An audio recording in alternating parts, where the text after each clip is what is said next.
আচ্ছা, একজন আমাকে লিখেছেন, আমি কালকে লিখেছিলাম না যে এখন এআই ফিজিক্সের পিএইচডি স্টুডেন্টদের থেকেও, ফিজিক্সের রিসার্চারদের থেকেও, থিওরিটিক্যাল ফিজিক্সদের থেকেও বেটার থিওরিটিক্যাল ফিজিক্স করছে। তাতে একজন বলল, দাদা তাহলে পড়াশোনা করে কি হবে বলুন তো? তার থেকে বরং আমরা ছাগলের খামার তৈরি করি, মুরগির খামার তৈরি করি।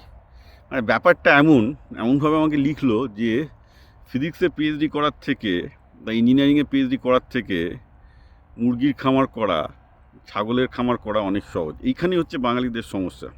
No, it's actually more difficult.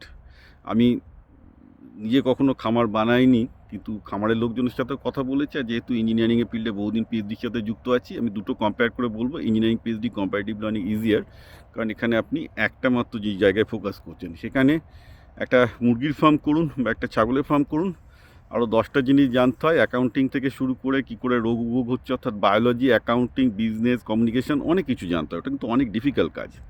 তো বাঙালিদের এই ধরনের মূর্খামো যতদিন না যাবে, যতদিন বুঝতে পারবে যে বিজনেসেও প্রচুর কিছু শেখার আছে, অনেক কিছু শিখলে তবে বিজনেস করা যায়, অনেক ম্যাচুরিটি আসলে তবে বিজনেস করা যায়, ততদিন এসব উল্টোপাল্টা বাঙালিদের মাথায় চিন্তা থাকবে যে ভাই এসব পিএইচডি করেই বোধহয় স্বর্গলাভ হবে, বিজনেস করে কিছু হবে না, বা বিজনেস করাটা খুব ইজি।